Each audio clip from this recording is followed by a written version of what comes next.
घं गणपतये नमः। ओम श्री सरस्वते नमः। ओम श्री सद्गुरु परमात्मने। श्री योग वशिष्ठ महारामायण निर्वाण प्रकरण 57वां सर्ग 19वां श्लोक। भगवान वशिष्ठ जी कहते हैं, सृष्टि के प्रारंभ में विशेष शून्य, शुद्ध एक अज अव्यय, आदि और अंत से शून्य जो परमात्मा स्थित है, वही हमारा सर्ग रूप से भी स्थित है। यहाँ पे जो विषय चल रहा है वो चल रहा है कि जो आपका अहंकार है वह बाधित कैसे होता है। बोले बाधित तभी हो सकता है जब आप पहले समझ लो कि जो अहंकार है वह अनात्म अभिमान के कारण जीवित है।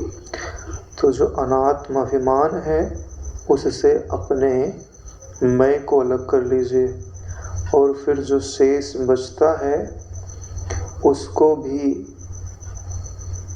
कार्य और कारण के विचार के द्वारा असत्य समझ लीजिए कि जो अनात्मा रूप या सृष्टि है, देह है, इंद्रियां हैं, यह पूरा संसार है, उसका कारण कोई न होने के कारण वह भ्रम रूप है और भ्रम सदैव अपने अधिष्ठान से अभिन्न होता है।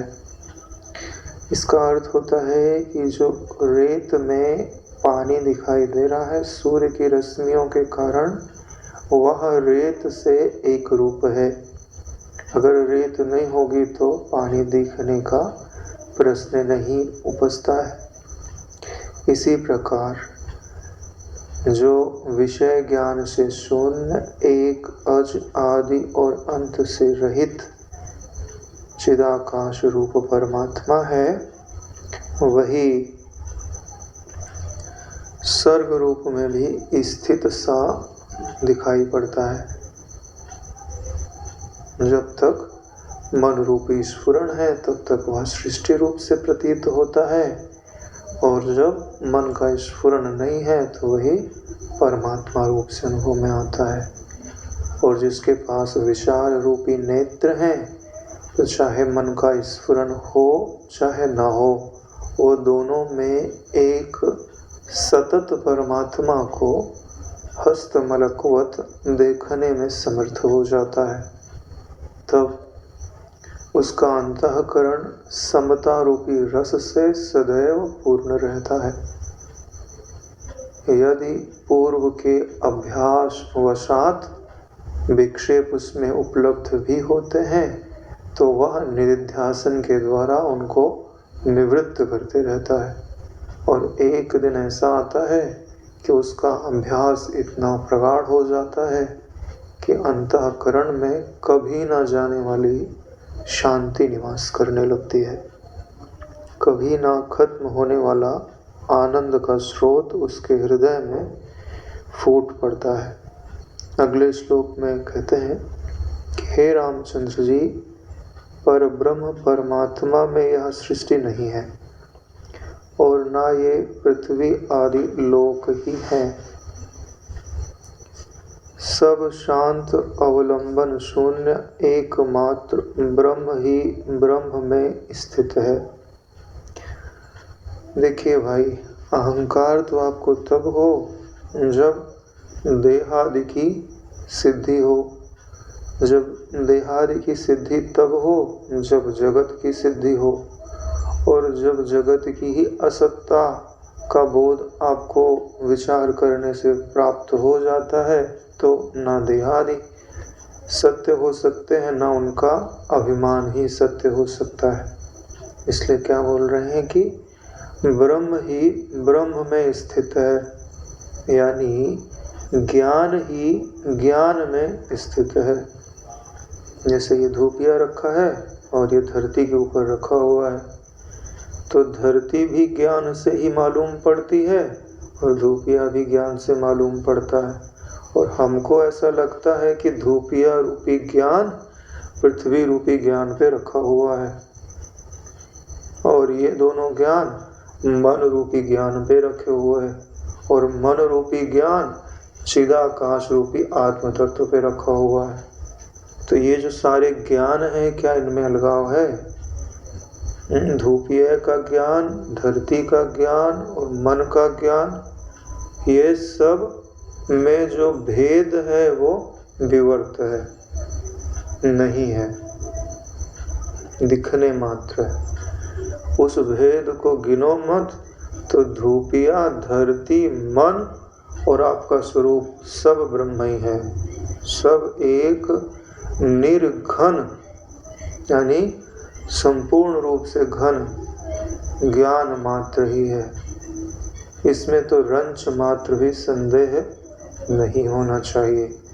जो पुण्यात्मा होते हैं वो इन वचनों को धारण करके समाहित चित्त हो जाता है, और जिनके चित्त में पापांश की प्रधानता है वो इन वचनों का सम्मान नहीं करते, सुन करके भी अनसुना कर देते हैं। जैसे किसी का दुर्भाग्य प्रबल हो तो हाथ में आया हुआ सुवर्ण भी वो मिट्टी समझ करके छोड़ देता है, समझता है कि ये तो कोई नकली वस्तु है, ऐसे कैसे सुवर्ण हाथ में आ जाएगा। वो कथा भी प्रसिद्ध है चिंतामणि वाली, वो तो आप लोगों को पता ही है। तो ये जो कुछ भी आपको दिखाई देता है सब शांत है, इसमें कुछ विक्षेप नहीं है। विक्षेप भेद में है, अहंकार में है, और जो विक्षेप का अनुभव करता है वह भी अहंकार ही है। मान लेते हैं एक घड़ी कि यह संसार दुख देता है, परेशान करता है, चिंतित करता है, बीमारी देता है। इन सब का अनुभव कौन करता है? आत्मा करती है क्या? आत्मा नहीं करती नारायण, अहंकार इन सब का अनुभव करता है। जैसे चाक होता है ना, चाक तो वो धुरी के आश्रय से घूमता है, ठीक वैसे ही यह जो आपका देह है, आपका अंतःकरण है, और इनके द्वारा अनुभूत होने वाला जो दुख है, चिंता है, परेशानियां हैं, बंधन है, ये अहंकार रूपी धुरी पे ही रखे हुए हैं। अगर वो धुरी निकाल दी जाए तो इनकी गति अवरुद्ध हो जाती है।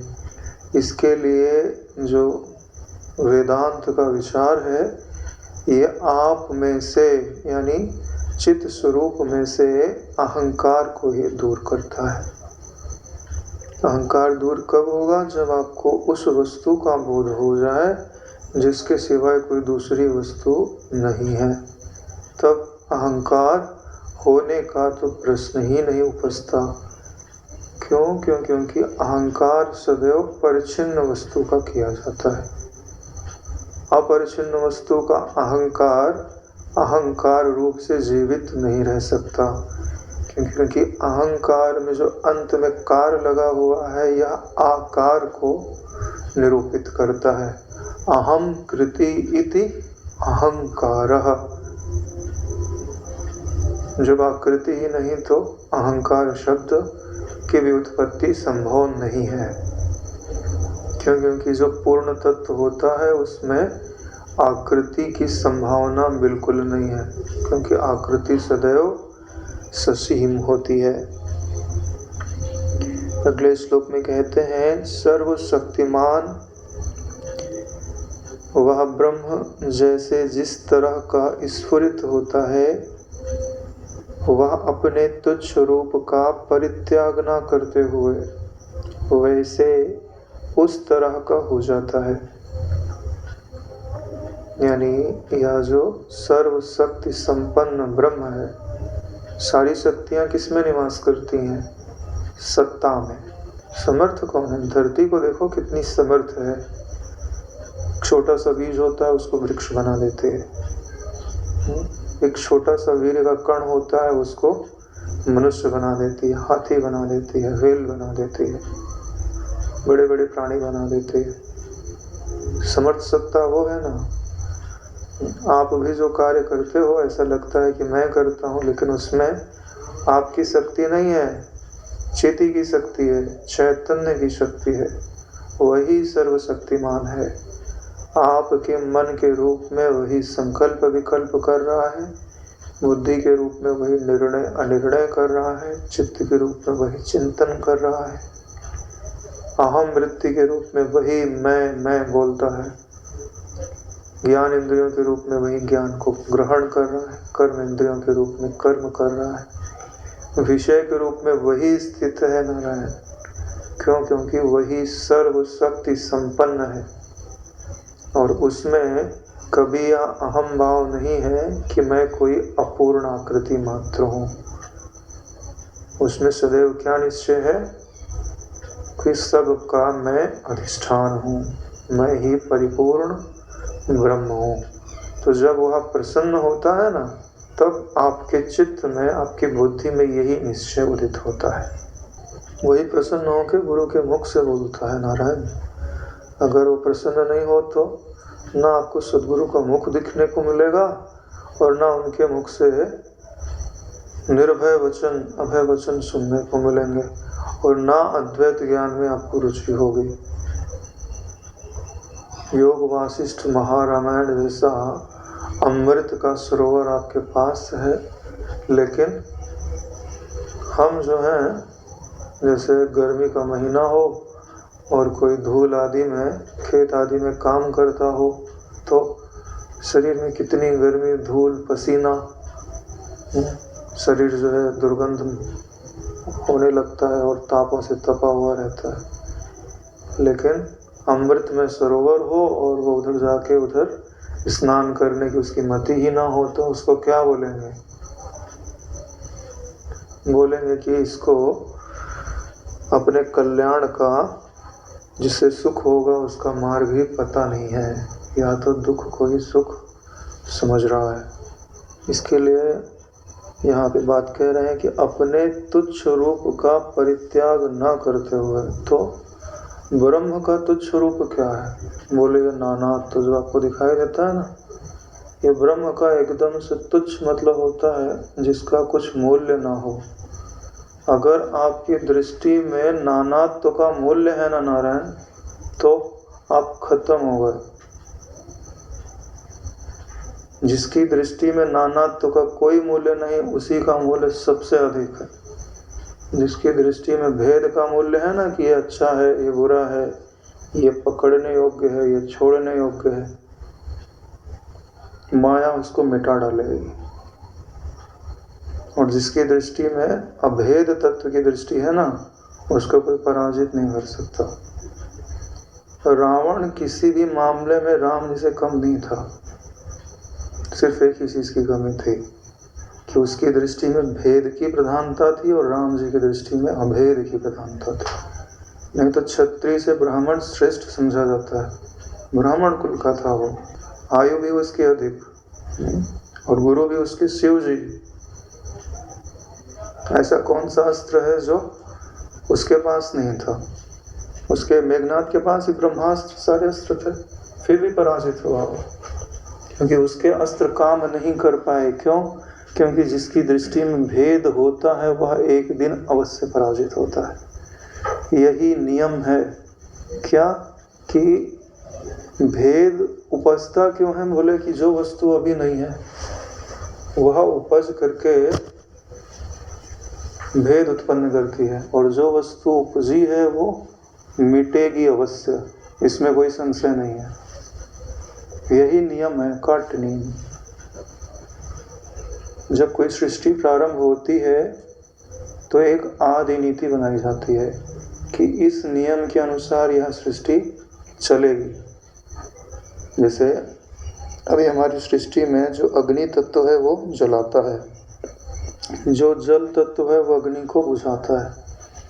लेकिन कई ऐसी भी सृष्टियां हैं कि जहां अग्नि तत्व जो है वो बुझाने का काम करता है और जल तत्व जो है वो जलाने का कार्य करता है। वहाँ की आदि नीति वैसी ही है। और युग के बदलने पर भी नियम बदल जाता है। जैसे कलिकाल के समय के नियम अलग है, सतयुग के समय के नियम अलग है। सतयुग आदि में तो आप मन से भी पाप कर दो तो पाप लग जाता है, कलयुग में नहीं लगता। तो नियम बदल गया ना। तो ये सब किस पे निर्भर करता है कि जिसने सृष्टि बनाई उसने क्या नियम बनाए, इस बात पे निर्भर करता है। तो यही नियम है कि जिसने भेद को धारण किया वह अवश्य पराजित होता है, और जिसने अभेद को धारण किया उसको हराने वाला कोई नहीं, क्योंकि उसकी दृष्टि में दूसरा कोई नहीं है नारायण। इसके लिए वो जो जगत रूप से प्रसिद्ध है वही ब्रह्म का तुच्छ रूप है। जैसे स्वप्न का नगर प्राणी के लिए चिन्मात्र का विलास ही है, चिन्मात्र यानी ज्ञान का ही विलास है। स्वप्न का नगर यानी स्वप्न के पहले सिर्फ ज्ञान मात्र आप ही थे, और स्वप्न के पश्चात भी ज्ञान मात्र आप ही शेष रहते हो। तो स्वप्न में दिखने वाला नगर, उसकी धरती, उसका आकाश, उसमें दिखने वाले प्राणी, सबको आपको ज्ञान मात्र ही समझना पड़ेगा। उसमें जो नाना तो दिखाई दे रहा है वो कल्पना के कारण है नारायण, निद्रा रूपी दोष के कारण है। यह तो आप सबका अनुभव है, लेकिन इस अनुभव पर दृष्टि किसकी जाती है? जो विचार करता है। और जो विचार नहीं करे तो, अरे विचार नहीं करने पर सामने रखी हुई वस्तु का भी बोध नहीं होता नारायण।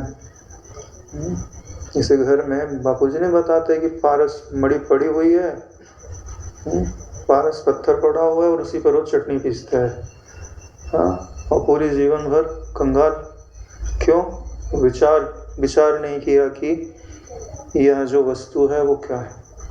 ऐसे ही जो आपके मन का प्रकाशक है, क्या आपने कभी विचार किया कि सारे आनंद का स्रोत वो है?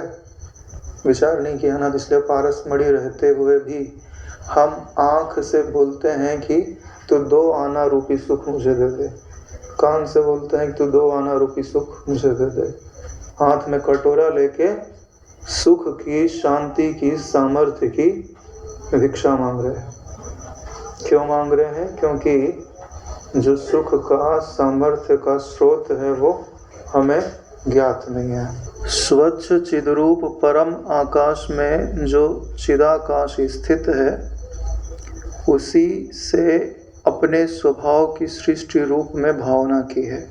यहाँ लिखा हुआ है कि स्वच्छ चिद्रूप परम आकाश में जो ब्रह्म है ना, उसी को क्या बोलते हैं? बोले कि वही स्वच्छ है। स्वच्छ का अर्थ क्या होता है? जिसमें कोई मलिनता ना होवे। तो ब्रह्म में कोई मलिनता हो सकती है क्या? कोई बताएगा? नहीं हो सकती। क्यों? क्योंकि ब्रह्म कहते ही हैं अद्वितीय वस्तु को, और जो अद्वितीय होवे उसमें दूसरे का होना तो संभव नहीं है। जब दूसरे का होना संभव नहीं तो वो वस्तु स्वच्छ अवश्य होगी। जैसे आप कपड़ा पहनते हैं तो कपड़े में जो मलिनता होती है वो कपड़ा नहीं होती है, वो आगंतुक है, कहीं और से आई हुई है।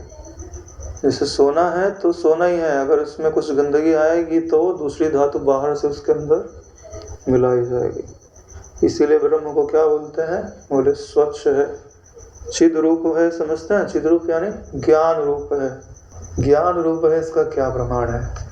तुम ये जो प्रश्न कर रहे हो ना कि वह ज्ञान रूप है कि नहीं है, तुम्हारा यह प्रश्न करना ही उसके चिद रूप होने का प्रमाण है।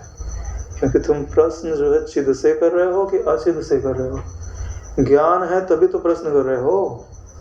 तो स्वच्छ समझ में आ गया, चिद रूप समझ में आ गया, परम आकाश रूप है। सारी वस्तुओं को भूताकाश ठोर देता है, भूताकाश को आपका चित्ताकाश ठोर देता है, उस चित्ताकाश को जो ज्ञान सत्ता ठोर देती है उसी को चिदाकाश बोलते हैं, उसी को परम आकाश बोलते हैं। परम यानी चरमोत्कर्ष का आकाश, उससे सूक्ष्म दूसरी वस्तु नहीं है। ऐसा जो स्वच्छ चिद्रूप परम आकाश है, उसमें जो चिदाकाश स्थित है। बोले ये कैसी बात बोल रहे हो? जब आपने एक ब्रह्म का निरूपण कर ही दिया, तुम आप उसमें दोबारा क्यों बोलते हो कि चिदाकाश स्थित है? वो चिदाकाश शब्द आपके लिए आया हुआ है। जो विचार करके अपने मैं को चिदाकाश के रूप में पहचानता है तो क्या समझेगा कि मेरे मैं के रूप में जो चिदाकाश है ना, वही समस्त आत्मा चिदाकाश से एक है। और इसीलिए आगे की जो लाइन है उसी से आपको इसका अर्थ समझ में आ जाएगा। उसी ने अपने स्वभाव की सृष्टि रूप में भावना की है तो ज्ञान रूप स्वभाव, लेकिन अब उसने भावना कैसी की कि मुझे कुछ दिखाई दे। तो जो अद्वितीय वस्तु है वो क्या अपने आप को देख सकती है? नहीं देख सकती। क्यों नहीं देख सकती? क्योंकि यह नियम है कि जो वस्तु है वो स्वयं को कभी देख नहीं सकती।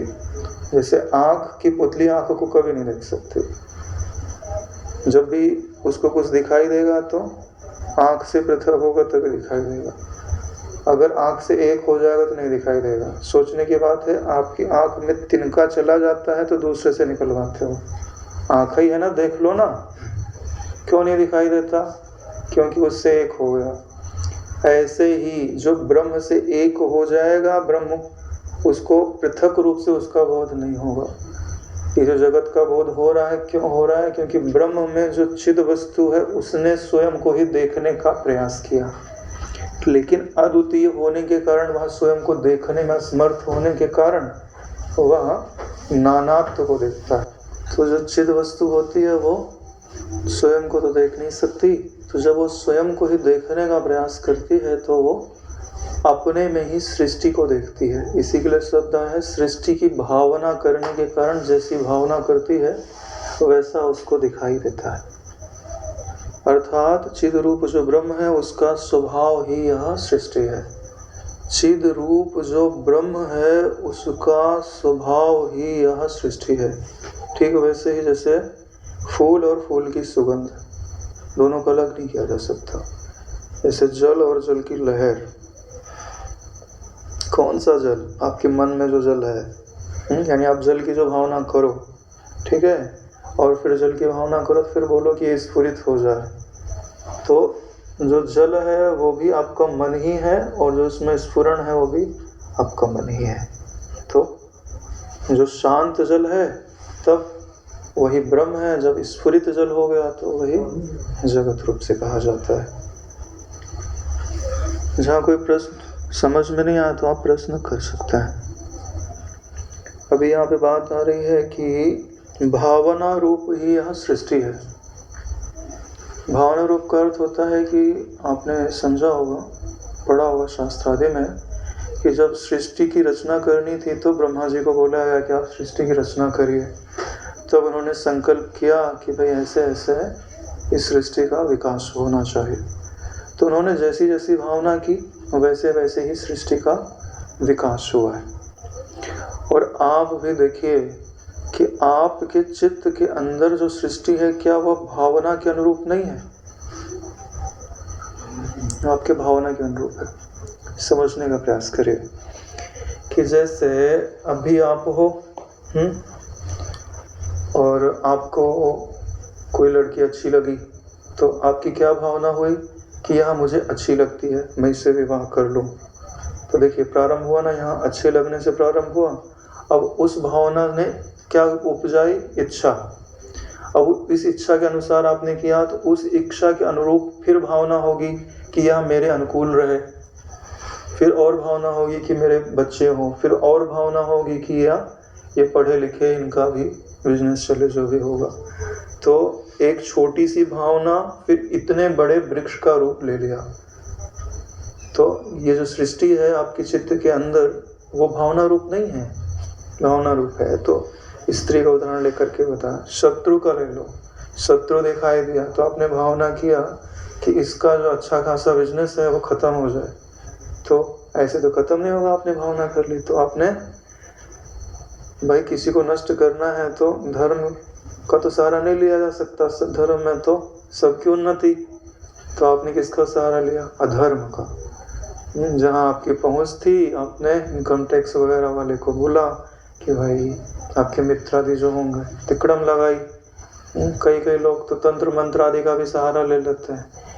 इन प्रकार आपने अपने शत्रु का नाश करने की भावना की, तो उसमें कितने सारे पाप कर्म हुए जो नहीं करने चाहिए थे। तो उसी में आपके चित्त का प्रवाह एक के बाद दूसरा, दूसरे के बाद दूसरा चलते गया। तो आपके चित्त के अंदर जो सृष्टि है वो इस भाव से भावित नहीं हो गई। आपने ही भावना को दिशा दी है। एक शादी की तरफ एक, शत्रु की तरफ एक, मित्र की तरफ। देखिए ये जो बाहर आपको जगत दिखाई देता है आपके बंधन का कारण नहीं है, आपके चित्त के अंदर जो जगत है ना वही आपके बंधन का कारण है। अरे नारायण, जिसके चित्त में वासना ना हो ना उसको कोई बांधने वाला नहीं है। और वासना की निवृत्ति कैसे होती है? जब तक यह जगत है ना तब तक आपकी वासना निवृत्त नहीं हो सकती। क्यों आप ऐसा कैसा बोलते हो? हम सारी वासनाएं छोड़ के दिखाते हैं। मैंने बोला तुम सारी वासनाएं छोड़ के तो दिखाओ, भूख लगेगी तो भोजन की वासना नहीं करोगे, इच्छा नहीं करोगे? करोगे नारायण। आगे चल करके जो शरीर निर्वाह की इच्छाएं हैं वो भी वासना में गिनी जानती है। क्यों? क्योंकि जब आपको बहुत तेज भूख लगेगी ना तब आपको ब्रह्म याद नहीं आएगा, तब आपको भोजन याद आएगा। यही नियम है। जब तक आप यह भली भांति विचार करके अनुभव नहीं करते कि यह जो जगत दिखाई दे रहा है ये वास्तव में सत्य नहीं है। तुलसी मिटे न वासना बिना विचारे ज्ञान। तो जब वस्तु असत्य हो जाती है ना तो उसकी इच्छा नहीं होती। सपने में हमने एक महल देख लिया, हम सोच रहे हैं कि हम जगने के बाद जो है जाकर उसकी हम रजिस्ट्री करा लेंगे। ठीक है, संभव है।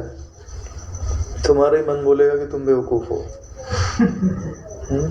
ठीक है, ऐसे ही जो अच्छी भांति से विचार करते हैं, जगत के मिथ्यात्व का निश्चय करते हैं ना, उनको ये जगत है कैसा दिखाई देता है? बोले सपने की तरह तो है। 25, 30, 35 साल जो आपकी उम्र बीत गई है, एक नज़र घुमा के देखो कि वो उसमें और सपने में क्या अंतर है। आज सुबह से लेकर अभी तक की घटनाओं को देखो, उसमें और सपने में क्या अंतर है? रंच मात्र नहीं। प्रतीति तो हुआ है, चाहे अच्छा हो चाहे बुरा हो। किसी ने आपको फूलमाला पहना दी हो चाहे दुर्वचन कहे हो, दोनों को अभी आपको याद करना पड़ता है। अगर याद नहीं करो तो कोई अस्तित्व है उनका? तो फिर तो यह सृष्टि भावना रूप है। यह बात जो यहाँ वशिष्ठ जी कह रहे हैं उसे हमें भली भांति अपने चित्त में दृढ़ कर लेना चाहिए कि भावना मात्र ही है।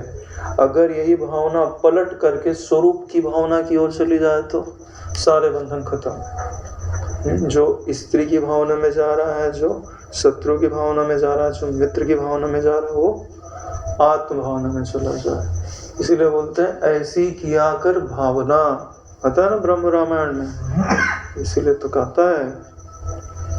अब देखो, इसीलिए आगे की का जो श्लोक है उसके लिए मैंने फिर से दोहराया। जब आप भावना करते हो तो त्रिपुटी बनती है। किसकी त्रिपुटी बनती है? भाव्य, भावक और भाव। भावक बोलते हैं जो भावना करता है, भाव्य बोलते हैं जिसकी आप भावना करते हो, और जो भावना है उसी को आप भाव बोलते हो। ये जो तीन भूमियां हैं यह निरंतर उत्पत्ति इनमें होते रहती है। यानी कुछ ना कुछ आप भाव करते रहेंगे, कुछ ना कुछ भावना का विषय होगा और आप भावना करने वाले होंगे, लेकिन वास्तव में भावना आप नहीं करते हो, नारायण मन करता है, लेकिन आपको पहचान नहीं है कि भावना कौन करता है। इसीलिए क्या लिखा है? निरंतर उत्पत्ति है। इस त्रिपुटी की निरंतर उत्पत्ति है। एक ज्ञान ही तत्व था, जब वो भावना करने पे उतारू हुआ ना तो उसी का नाम भावक बढ़ गया। और वही जिस वस्तु की भावना करने लग गया उसी को भाव्य बोलते हैं, और जो भावना करने लगा उसी को भाव बोलते हैं। यह बहिर्मुख प्रवृत्ति है, इसी को अंतर्मुख कर दो। तो अंतर्मुख करने के लिए क्या करना पड़ेगा कि जो भाव्य है उसमें से इच्छा निकाल लो। जिसकी आप भावना करो ना दृश्य जगत में, बोलो कि यह मुझे नहीं चाहिए, तो क्या हो जाएगी? मूल्यहीन। और फिर विचार के देखो, क्या यह पहले थी? बोले नहीं। अभी है? बोले हाँ। बाद में रहेगी? बोले नहीं। तो इसका मतलब मिथ्या है नारायण। और जो वस्तु मिथ्या होती है वह केवल अविचार के कारण ही हमको प्रिय लग सकती है। जैसे बच्चे खिलौने नहीं बनाते वैसे ही कभी कभी तो मैं देखता हूँ कि लोग विवाह क्यों कर लेते हैं।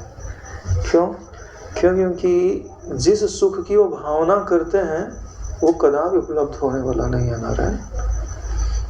मतलब सुख की भावना से भाई चलो, है ना, पितृऋण चुकता करना है तो बात की बात अलग है, लेकिन किस सुख बुद्धि से तुम उसकी इच्छा करते हो, मुझे समझ नहीं आता।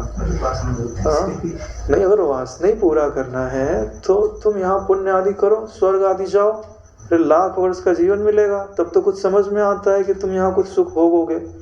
यहाँ तो नारायण तुम जो है कलयुग का मनुष्य का शरीर, वो भी कभी तो ठीक रहता नहीं है, हफ्ते भर में महीने भर में बीमार पड़ता है, और ऊपर से धन कमाने की कितनी परेशानी।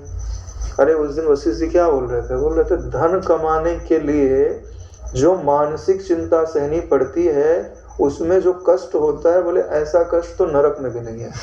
वशिष्ठ जी के वचन है।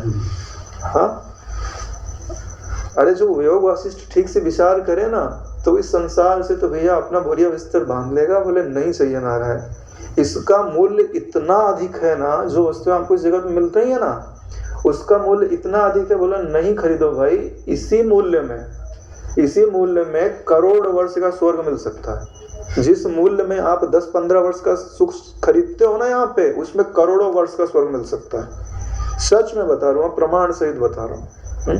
वही जो आप पैसा वहां लगा रहे हो, उसी पैसे से ध्यान भजन करो, शांति से आत्मविचार करो, ऐसी ऊंची गति को प्राप्त होगी कि बाद में तुम हंसोगे, ये देखो ये इनको तो बिजनेस करना नहीं आता। क्या बिजनेस करना आता है इनको, इतना बड़ा धन और खरीदा क्या, तुच्छ वस्तु।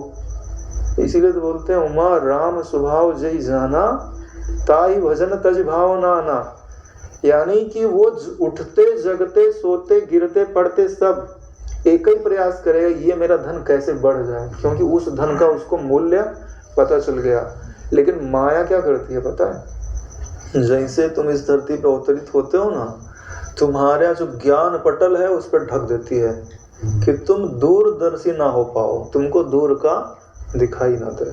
हमारे गुरुजी इतना कष्ट क्यों सह रहे हैं पता है, क्योंकि उनको हमारे अंदर जो पॉसिबिलिटी है ना वो दिखाई देती है कि आप कितने ऊंचे सुख के, ऊंची शांति के अधिकारी हो, और आप जो है ना घाटे का सौदा कर रहे हो। सच्चाई बता रहे हो, एकदम घाटे का सौदा कर रहे हो। यहाँ ये सब जो है छोटी छोटी चीज़ों में जीवन खपाने के लिए गुरुजी का उद्देश्य नहीं है। अब हम उस ओर चल ही नहीं रहे हैं, तो गुरुजी बोले चल भाई, इससे तो बढ़िया है कि तू कहीं फंसा रहे, है ना। बापू जी का पुराना सत्संग सुन के देखो आप। बोले कि अगर तुम चाहते हो कि तुमको अगर लगता है कि यहाँ मेरे को उन्नति नहीं हो रही, तो तुम मुझे छोड़ दो, लेकिन अपना साल खराब मत करो। आखिर कब तक, है ना बापू जी की कैसेट। अरे बोले अब भी लेके जाओ, अगले साल तक तुम्हारी श्रद्धा रहे ना रहे। उन्होंने बोला बापू जी ने कि जिस जंजीरों को तुम समझते हो कि लोहे की हैं, वो कागज की हैं ना, रुई की हैं, सिर्फ दिखती जो है वो लोहे की हैं। अगर आप विचार करो ना, तो थोड़ा सा विचार, थोड़ी सी अनासक्ति, अगर आप आसक्त होकर विचार करोगे तो मजा नहीं आएगा। थोड़ी सी अनासक्ति, मैं बोलता हूँ चलो 6 महीने के लिए अनासक्त हो जाओ, उसके बाद खूब आसक्त हो जाना, हाँ फुल छूट, ठीक है। लेकिन 6 महीने तक अनासक्त होकर विचार करोगे, तुमको समझ में आ जाएगा कि मैं क्या चाह रहा था। बोले टॉफी, है ना, पारस मणि को छोड़ करके। आयुष्मानंद का उदाहरण नहीं है, अरे भगवान बुद्ध ने नहीं देखा कि ये जो है 2 पैसे की चीज में लालच हो रहा है। हाँ, तो उसको एक बार लोक का दर्शन कराया, बोले कि अब तो मेरी पत्नी तो उसके सामने जो है नौकरानी भी नहीं लगती है। हाँ, तो यार गुरुजी नहीं दर्शन करा रहे तो कोई बात नहीं, तुम खुद ही कर लो, विचार से कर लो, हाँ दूसरे के अनुभव से सीख लो। कोई जरूरी है कि हम गिरेंगे तभी हम सीखेंगे। हाँ, तो भाई ये जो निरंतर भाव भावक भाव की त्रिपुटियां बन रही हैं, उन सब रूपों में स्वच्छ चिदाकाश ही अपनी आत्मा में स्थित है। यानी भावक भी ज्ञान रूप है, भाव भी ज्ञान रूप है, और भाव भी ज्ञान रूप है। वो भी कैसा ज्ञान, बोले स्वच्छ निर्मल। ये जो ज्ञान आपको अनुभव में आता है ना, निर्मल ज्ञान नहीं है। जो निर्मल ज्ञान होता है उसको प्रज्ञान बोलते हैं, और वो आपका मैं है, आपका मैं ज्ञान रूप है। वो भी कैसा, बोले प्रज्ञान। इसीलिए क्या महावाक्य बनता, प्रज्ञानम ब्रह्म। बोले कौन सा ज्ञान शुद्ध रूप है, जिसमें त्रिपुटी नहीं है। और बोले त्रिपुटी नहीं है, कैसे समझ में आएगा? चलो ठीक है, त्रिपुटी नहीं है, ये अगर तुमको अनुभव में नहीं आता ना तो बोलो कि जिसमें त्रिपुटी बाधित है। अगर दृश्य सच्चा होगा तभी तो भाव सच्चा होगा, तभी भावक सच्चा होगा।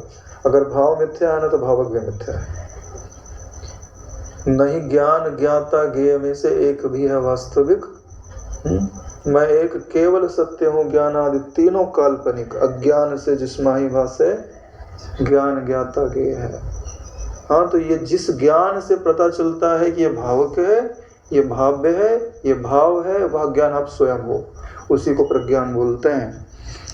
और वही तीनों रूपों में दिखाई दे रहा है। जैसे पर्दा ही शेर के रूप में, शेर का शिकार मृग के रूप में और उसके दौड़ने आदि क्रिया के रूप में दिखाई देता है। तो तीनों है क्या? नहीं है, है ना? पहचानो नारायण, पहचानने की बलिहारी है। ज्ञान का मतलब ही होता है पहचानना। पहचानने की सामर्थ्य हो तो खेल चल रहा है नारायण, ये आंख मिचोले का खेल है ना? अरे परमात्मा को क्या जरूरत थी अपनी अविद्या शक्ति का प्रयोग करके आपके स्वरूप को ढकने की? अरे भाई, जब खेल खेला जाता है ना तो एक की आंख पे पट्टी बांधी जाती है। अब करना क्या है भाई? अगर आंख पे पट्टी बांध दी है ना तो हाथ का सहारा ले लो। हाथ से सोते हैं ना भाई, हाँ मिल जाए मिल जाए। हाँ, तो कमेंट्री कर रहे गुरुजी उधर से, ठीक है क्या भाई? तुम्हारे बाईं तरफ है। हाँ, तो बात सुनो ठीक से और बाईं तरफ जाओ और पकड़ लो। ये जो ज्ञान आपको सुनाई देता है ना, क्योंकि हमारी आंखों पे पट्टी बांध देगी, हम तो देख नहीं सकते, गुरुजी देख रहे हैं। अब वही ज्ञान की कमेंट्री कर रहे हैं वहां से कि वो परमात्मा किस तरफ है, किस तरफ हाथ बढ़ाना है। यही नियम है। और जिस दिन पकड़ लोगे उस दिन तुम्हारे आंख की पट्टी हट जाएगी। फिर परमात्मा तुमसे चाह कर भी नहीं भाग सकता। क्यों भाग नहीं सकता? सुसर हो गया तो ठहरा, भाग के जाएगा कहाँ? ऐसा स्थित होने पर जब आपको यह अनुभव हो गया कि पूरी त्रिपुटी एक ही तत्व है, तो फिर कहाँ ये सृष्टि रही, कहाँ अविद्या रही, कहाँ अज्ञता रही और कहाँ अहंकार रहा? सब शांत चिदघन ब्रह्म ही हुआ। ये सारी बातें क्यों बता रहे हैं? अहंकार के निराश के लिए। प्रश्न पता है ना कल वाला, कि तत्व ज्ञानी का जो अहंकार होता है और जो अज्ञानी का अहंकार होता है उसमें अंतर क्या है? तो वह अंतर बताने के पहले वशिष्ठ जी की दृष्टि कितनी सूक्ष्म उन्होंने स्वयं दिखा दिया कि हे राम जी, तुम खुद ही अब इस तत्व ज्ञान के द्वारा अपने अहंकार का नाश करके इसका साक्षात अनुभव कर लो कि क्या अंतर होता है। क्योंकि अज्ञान अवस्था तो राम जी ने देखी ही है, उस समय क्या अहंकार होता है, और यह ज्ञान सुनने के पश्चात इस ज्ञान को अपनी दृष्टि पर आरूढ़ करने के पश्चात अहंकार कहाँ शेष रहता है। दोनों चीज दिखा दिया ना। इसको परम गुरु बोलते हैं। शब्द मात्र उत्तर नहीं दिया, नहीं तो इतना सारा बात बोलने की जरूरत नहीं थी, वहीं उत्तर दे देते हैं। एक को तो दिखाने की जरूरत ही नहीं थी, पहले देखा हुआ है। हालांकि वो भी बिना विचार के नहीं दिखाई देता है। जिसमें द्वेष होता है उसको लगता नहीं कि मुझ में द्वेष है, अहंकार है। दिखाई तो तब देता है जब अलग होना होता है भाई। हे श्री रामचंद्र जी, इस तरह मैंने आपसे यह अहंकार की शांति कही है। जो अहंकार है इसी विधि से शांत होता है। यह अहंकार भली भांति ज्ञात होने से, यह अहंकार भली भांति ज्ञात होने से बाल कल्पित पिशाच की तरह शांत हो जाता है। जैसे बालक को परछाई में पिशाच दिखाई देता है। क्यों दिखाई देता है? कहानी आदि में सुन लिया और उसका वहां पे आरोप कर दिया। ऐसे ही अब आप बालक तो रहे नहीं, विचार कर लिया तो आपका अहंकार ठीक वैसे ही निवृत्त हो जाएगा, क्योंकि अहंकार वास्तव में है ही नहीं। जैसे केले के थड़ में जो है धड़ नाम की कोई वस्तु नहीं है, पत्ते ही पत्ते हैं। एक एक पत्ते हटाओगे तो कुछ उपलब्ध नहीं होगा। जिसको अभी आप मैं करके बोलते हो ना कि मैं राजेश, ठीक है, खोज के देखो राजेश किसको बोलते हो? हाथ को, पेट को, सिर को, किसको? ज्ञान इंद्रियों को, कर्म इंद्रियों को, हाँ, मन को, बुद्धि को, चित्त को, अहंकार को। कि साक्षी को, है ना? किसको बोलते हो? राजेश। और सबको मिला दो इकट्ठा ही, तो राजेश बोले हाँ मैं इधर हूँ भाई। इसीलिए बोलते हैं अहंकार का ज्ञान हो जाने पर, यानी अहंकार के स्वरूप का बोध हो जाने पर कि वास्तव में अहंकार क्या है। अहंकार बोलते हैं अनात्म अभिमान को। देखो, देह शब्द बनता है दिह उपचय धातु से। दिह उपचय धातु का अर्थ होता है ढेर, ठीक है? जब ढेर होता है ना, तो बहुत सारी वस्तुएं होती हैं। अब वो तो ढेर है ना बहुत सारी वस्तुओं का, अब उसको कोई मैं करके बोलने लग जाए तो उसी को देह बोलता है। बहुत सारी वस्तुएं हैं ना। अरे जैसे इस कमरे में इतने सारे लोग बैठे हैं, ठीक है? अभी कोई बुलाए तो कोई बोले कि हाँ ये सब मैं ही हूँ, तो सब अलग अलग है ना, तो सबका अभिमान करके वो बोल रहा है कि मैं हूँ। ऐसे ही 5 कर्म इंद्रियां हैं, 5 ज्ञान इंद्रियां हैं, 5 प्राण हैं, 4 अंतःकरण हैं। कितने हो गए? 19 तत्व, ठीक है? अब जो कोई राजेश बोलता है तो ये लोग 19 हैं, लेकिन उनमें से खाली मैं स्फुरित होता है। अहंकार बोलता है मैं हूँ, 19 को मिला करके बोलता है, ठीक है? अपने अकेले का परिचय देना चाहिए ना। हाँ, तो हाथ को भी गिन लिया अपने भीतर, उसको भी गिन लिया, चलो इतना भी सही मान लिया, इतना भी 19 में मन शामिल है ना।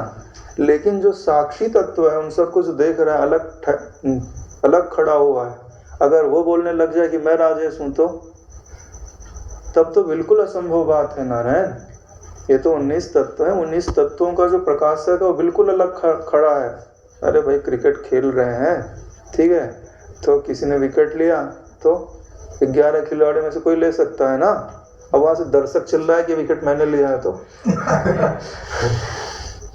हाँ, वही हाल हमारा है नारायण। हम साक्षी तत्व हैं, प्रकाशक तत्व हैं, लेकिन कोई कर्म तो 19 तत्व मिलके कोई कर्म करेंगे, लेकिन हम क्या बोलते हैं? कर्म मैंने किया हुआ है। यह तो बिल्कुल असंभव सी बात है। इसीलिए बोल रहे हैं कि अहंकार का ज्ञान हो जाने पर यह बाल कल्पित पिशाच की तरह शांत हो जाता है। तो ये जो राम जी ने प्रश्न पूछा था उसका उत्तर इन्होंने दे दिया है। इस तरह जब इस अहंकार को मैं पूर्णतया जानता हूँ, तब हे रामचंद्र जी, यह रहने पर भी मेरे लिए शरत काल के मेघ के सदृश निष्फल ही रहता है।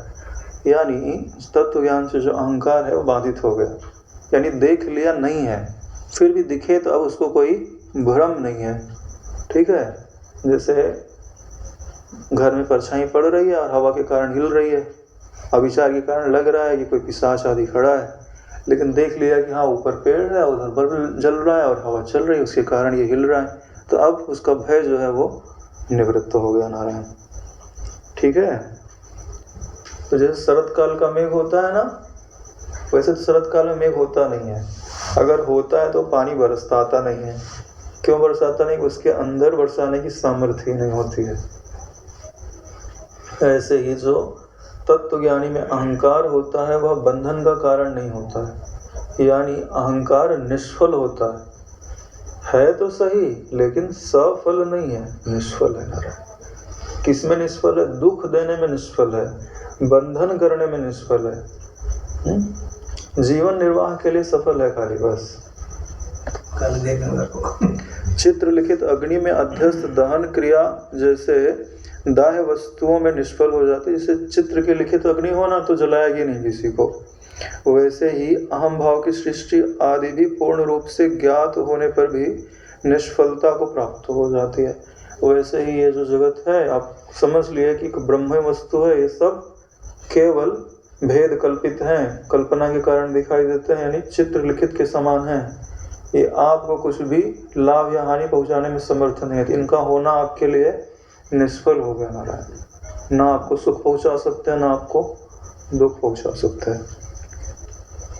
इस प्रकार समाधि काल में अहंकार के त्याग से तथा व्यवहार काल में उनके राग में जब मेरी समता है, देखो दोनों चीज का अनुभव कर लिया वशिष्ठ जी ने। समाधि काल में घनघोर शांति, ठीक है, और व्यवहार काल में ये अच्छा है ये बुरा है सब तो दिखाई देता है, लेकिन दोनों ब्राह्मी दृष्टि उनकी दोनों में एक जैसी है, जब कुछ नहीं था तो जो तत्व था, जब सब कुछ दिखाई है तो जो तत्व है, दोनों एक ही है। बीच में जो पर्दा दिखाई दे रहा है ना नाम रूप का, वो उनके लिए बाधित है नहीं। उनको जो चीज है वो यथावत दिखाई दे रही है। यही कारण है कि तब सृष्टि की विद्यमान तथा अविद्यमान दशा में मेरी स्थिति ऐसी है जैसे मेघ, वायु, धूप आदि से अवकाश शून्य आकाश की।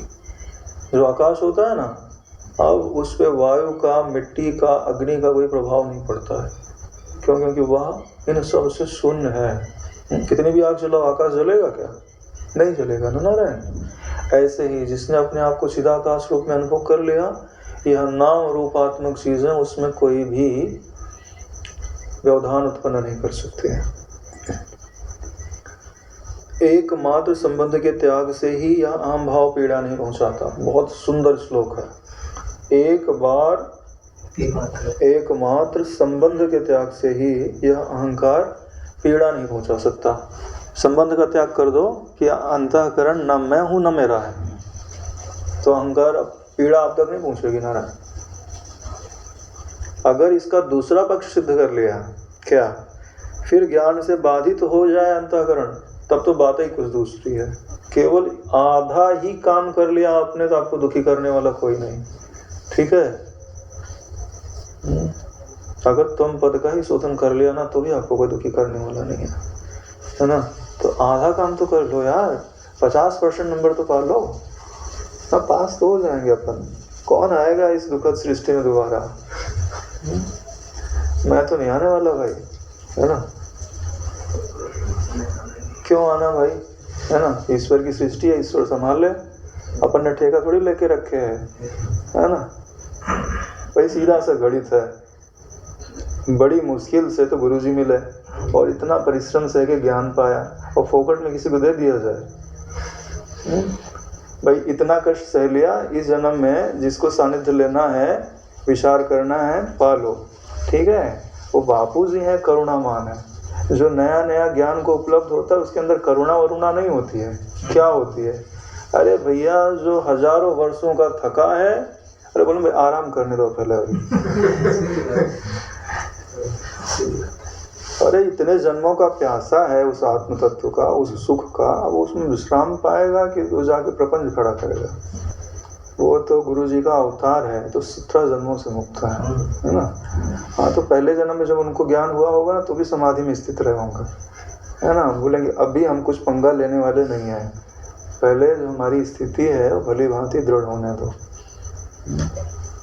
ऐसे ही है भाई, योग वशिष्ठ में आता है, जिसको वो नया नया तत्वबोध होता है वो एकांत ही ढूंढता है और ऐसा वेश बनाता है कि मुझे कोई पहचान ना पावे। और भूमानंद जी का उदाहरण देखो, जब आत्म सुख मिला बोले अब वृत्ति को बाहर कौन ले जाए? पढ़े तो पढ़े उस सुख में, उस शांति में। ये तो गुरु जी ने मतलब कि सेवा आदि में लगा के रखा हुआ है, इसलिए, है ना। तो बोले भी कि मैं तो समाधि में रहना चाहता था, हाँ, गुरु जी भी कहाँ रहना चाहते थे? बोले ना तो कोई मैं अहंकार का हूँ, ना यह अहंकार मेरा ही कुछ लगता है। लो, है ना, डाइवोर्स। अहंकार से तलाक हो गया अपना, है ना। 3 बार तलाक बोल दो, हो गया तलाक, है ना। स्थूल शरीर से तलाक, सूक्ष्म शरीर से तलाक, कारण शरीर से तलाक। कोई प्रमाण है कि ये मेरे है? न मैं यहाँ मैं हूँ, न यहाँ मेरा, न मैं देह हूँ, न मैं देह। ठीक है, अरे श्रुति का वचन है यार, गुरु जी का वचन है, और अपन ने विचार करके देख लिया, 3 ठप्पे लग गए, अब क्या बचा? अपनी बेवकूफी छोड़ देनी चाहिए, और क्या है। जब यार गुरु जी ने बोल दिया ना, गुरु जी ने एक जगह बोला हुआ है, क्या बोले? गुरु का अनुभव गुरु जी का कब तक? जब तक उन्होंने बोला नहीं। जब उन्होंने बोल दिया ना तो शिष्य का अनुभव हो जाना चाहिए। अरे गुरु जी माल दे तो छुरा लूट लेना चाहिए, है ना। नहीं लूटोगे तो नहीं मिलेगा। ठीक है, ऐसे भी ज्ञानी जन थोड़ा सा दिखाते हैं, फिर जेब में उठा के फिर से रख लेते हैं। क्यों? क्योंकि एक नियम है इस संसार में। बोले ये ब्रह्म विद्या कैसे? बोले गुह्यात गुह्यतमम सारम, अत्यंत सार रूप है और परम गोपनीय है। तो जो इसको पहचाने उसी को दी जाती है। ठीक है, तो जैसे ही दिखाई दे ना, ब्रह्मात्म एक वृत्ति गुरु जी के मुख से जैसे निकलो ना वैसे पकड़ लेना चाहिए, पकड़ के अपना बना लेना चाहिए। गुरु जी ये आपका नहीं रह गया, ये तो हमारा हो गया, है ना, भूल जाओ आपका अधिकार था कभी इसका। और शिष्य के अंदर जो ये कला होती है ना, गुरु जी उस पर बहुत राजी होता है ना, बाहर से नहीं भीतर से।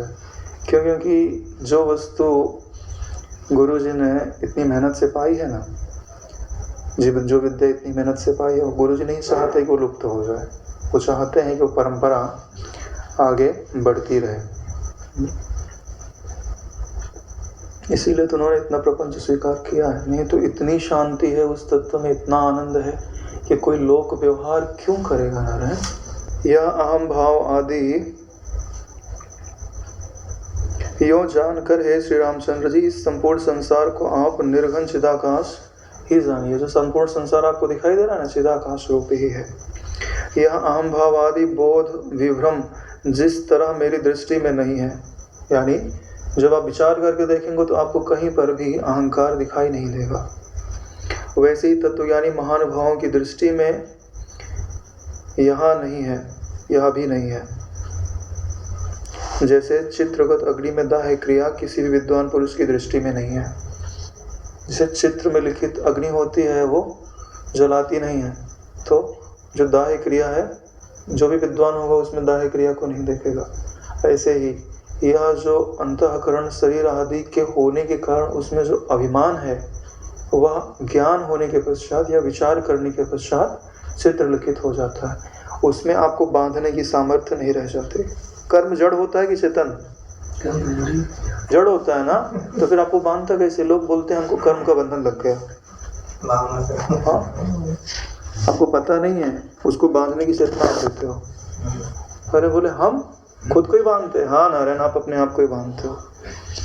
वास्तव में तो ना मैं हूँ ना कोई अन्य है, ना यह सब दृश्य प्रपंच ही है। ना मैं हूँ मतलब परिचिन्न वाला, ठीक है, स्वरूप से तो मैं का कभी बात नहीं हो सकता। ना कोई अन्य है, ना मेरे सिवाय कोई अन्य है, ना यह सब दृश्य प्रपंच ही है। ऐसा निश्चय करके हे श्री रामचंद्र जी, आप भी प्रकृत व्यवहार का संपादन करते हुए, यानी सेवा आदि कर्म करते हुए, राम जी थोड़ी ना वन में चले गए, है ना। ऐसा नहीं कि तत्वज्ञान सुनने के बाद बोलो कि हमको एकांत में जाना है, तो फिर बोलेंगे आकाश भाई जो उल्टा सीधा कुछ बताते रहते उधर, है ना, कि ये सब लोग जो है एकांत में जाने लगे। तो ये बात मत मानना भाई, यहाँ लिखा हुआ है आप अभी प्रकृत व्यवहार का संपादन करते हुए, यानी जो भी प्रकृति में व्यवहार मिला हुआ है वैसे भी आप तो करते नहीं हो, तो जो कर रहा है उसको करने दो, क्यों डिस्टर्ब करते हो। पत्थर के समान मौन में हो जाइए, जो आपका स्वरूप है ना वो घन ठोस है, आप वही हो, ठीक है, उसमें स्थित हो जाइए और इसमें जो आपका जुड़ाव है वो खत्म कर दीजिए। फिर जब तक प्रारब्ध ढकेलेगा तब तक शरीर अंतःकरण चलेगा, जिस दिन ढकेलना बंद कर देगा उस दिन ये स्थिर हो जाएंगे। फिर है ना, प्रकृति क्रियमाणा गुणे कर्माणि सब, प्रकृति को जितना चलाना था इस यंत्र को उसने इतना चलाया, अब जब छोड़ दिया तो छोड़ दिया, है ना। आप तो अपने स्वरूप को पहले से ही पहचान चुके हो, यानी आपको अपने घर का पहले से ही पता है। अब दुकान का काम खत्म हो तो अपने घर में विश्राम। ये जो संसार है तुम्हारी दुकान है, ऑफिस है, घर नहीं है। ऑफिस में कोई विश्राम नहीं कर सकता, सच्चाई है। हे श्री रामचंद्र जी, चिरकाल के लिए संपूर्ण भावों का अपहृव करके, अपहृव का मतलब होता है हटा करके, अवकाश रहित पत्थर के सदृश बनकर आकाश कोश की तरह निर्मल आकार से ही आप अपने स्वरूप में स्थित रहे। जैसे आकाश कोई तत्व नहीं है ना उसमें, आकाश जैसे अपने महिमा में स्थित है, वैसे ही आप चिद रूप जो आपका आकाशवत तत्व वर्तमान है उसी में आप एक होकर के स्थित रहिए। ठीक जैसे पत्थर होता है अचल, क्योंकि इस तरह निश्चित है कि सृष्टि काल में तथा इस सृष्टि के पूर्व में सब कुछ चिन्मय स्यो ही स्थित है। सृष्टि के पहले भी, सृष्टि के समय भी और सृष्टि के बाद भी एक कल्याण में चैतन्य तत्व ही अपनी महिमा में स्थित है। वही आपका वास्तविक मैं है नारायण। इस प्रकार से जो दृश्य प्रपंच दिखाई दे रहा है वह सब कुछ नहीं है। इस प्रकार से जो आपको दृश्य प्रपंच दिखाई दे रहा है वो वास्तव में कुछ नहीं है। तो यह जो निश्चय है ना, इसको धारण कर लीजिए, ठीक है। ये जो अभी हम लोग चर्चा कर रहे हैं, ये श्री योग वासिष्ठ महारामायण निर्वाण प्रकरण का 57वां सर्ग है। अभी चौथा भाग चल रहा है, ठीक है। जिनको अभ्यास करना है उन्हें क्रम से करना चाहिए।